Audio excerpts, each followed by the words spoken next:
www.potonapoto.com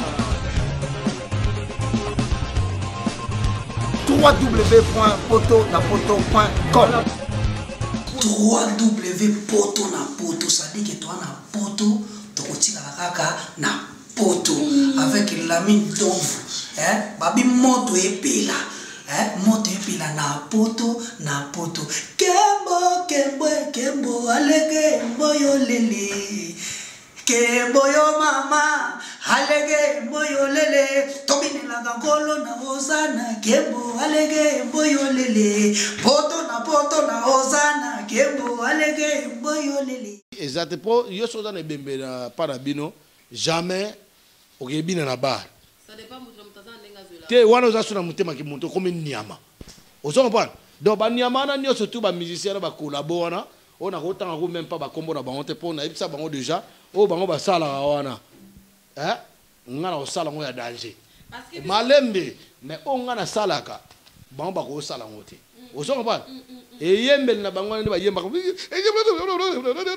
na dunia mukana dunia mukana ba bilo na ba sala wana ba salite wana mutu mama itana undi azole le bembe donc bana ba esprit de démon bana esprit ba deuil bozo ba bana esprit bo yebia ya deuil bale na bibembe na bango donc bale na bibembe na bango donc lokwa ba na bia bana bana ba jela bana bana bo mabati na Congo alia webi ke tant franc congolais bimasika ba sala franc congolais nzembo webi ba sala Julia Muze oya Congo basalango mais le gars va kufa poni ba yembela ngo. C'est là à propos peut au toucher point moi ya bien c'est important.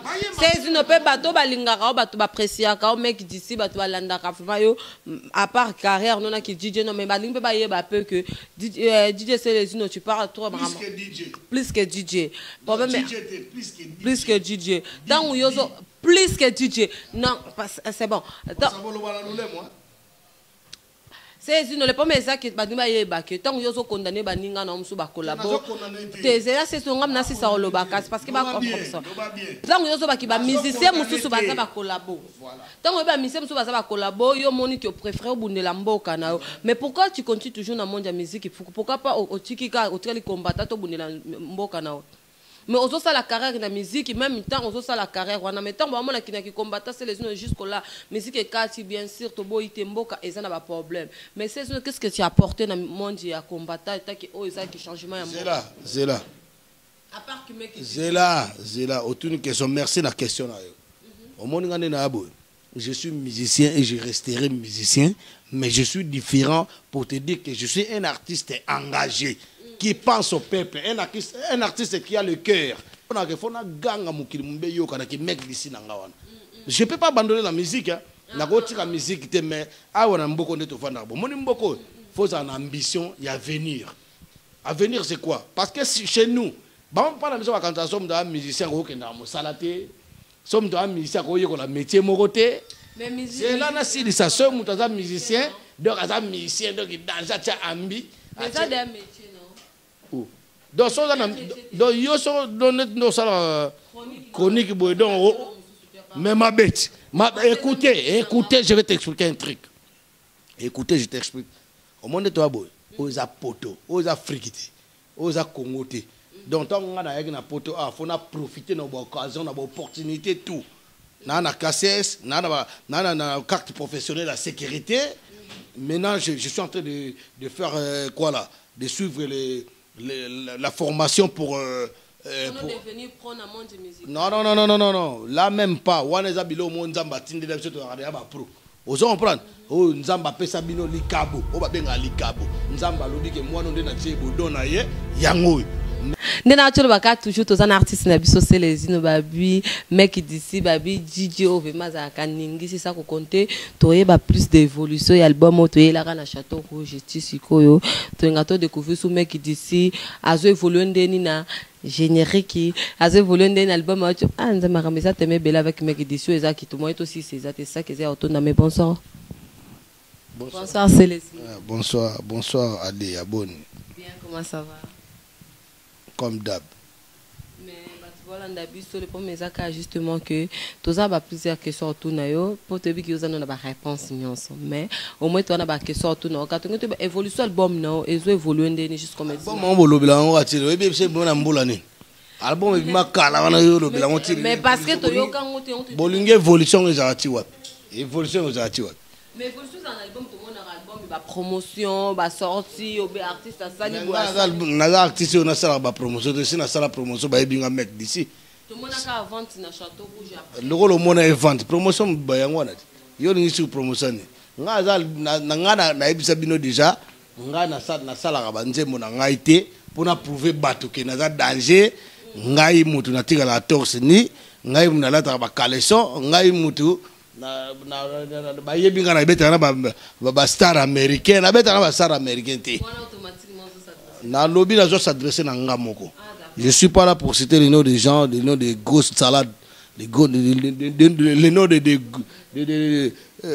des bolos. Je suis pas bolos moi, t'as vu? Quand je te parle comme ça, je parle de moi-même. Je suis un mec d'ici, c'est la vie de ma mère, c'est la tête de WAM, ok?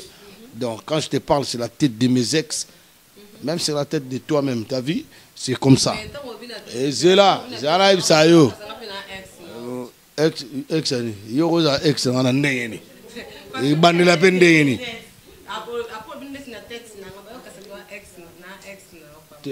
nga ex neti binote ba ex na ba yebi ba comprendre nga ex na nga ba ex na ba ex et puis ba na habité bon moi on père moi ils appellent moi bien te ex na yo ex te ba ex a motuté azaka ex pour nga na ba ex petit frère ba ex camarade ba ex poto pas dans existera. Donc on a mutu moko part na bino na mokili.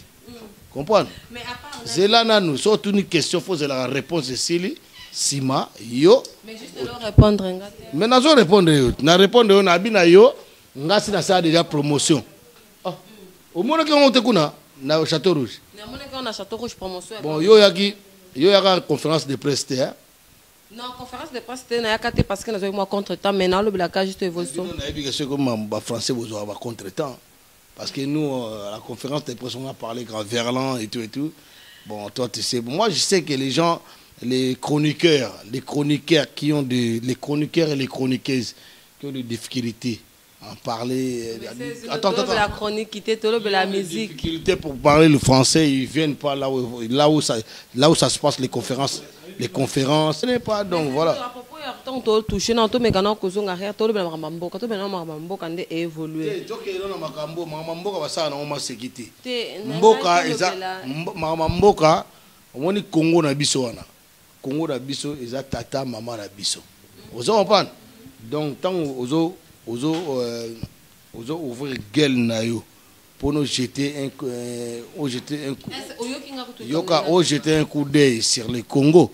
Donc c'est comme si nous zawana le rôle à ozo lobela les gamba papa nous les gamba parents na yo les gamba papa na ona maman na yo donc il faut du respect ozo comprendre donc ozo tuna album assez les zino alors nous quand on a Congo moi le Congo c'est en première position.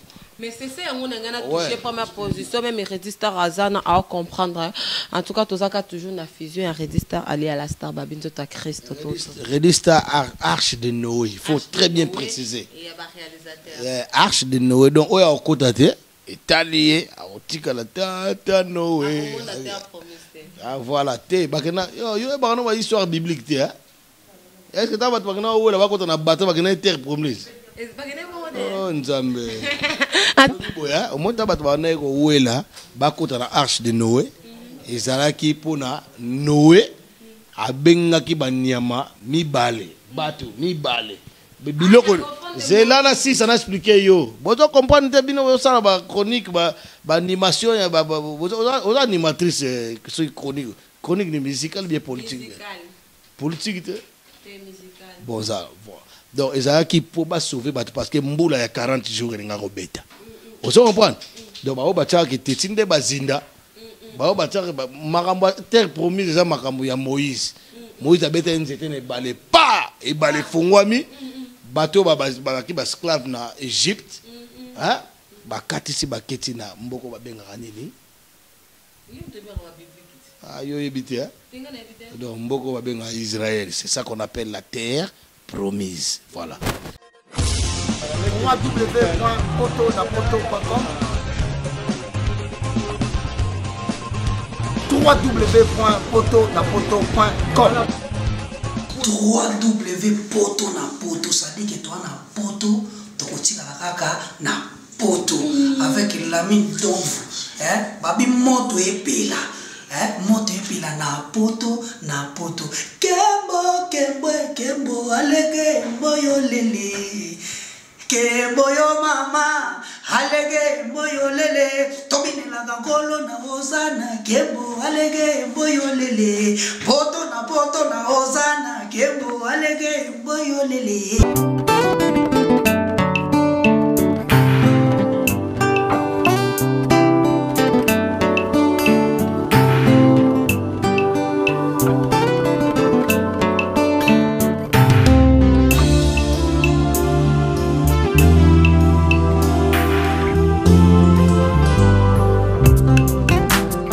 La salle Lovely's vous accueille dans un cadre exceptionnel tout au long de l'année. L'organisation de vos événements prend un temps considérable. Chaque détail a son importance. Lovely's sera à votre écoute et sera vous conseiller pour faire de cet événement un moment précieux et inoubliable. Lovely's, l'excellence à votre service.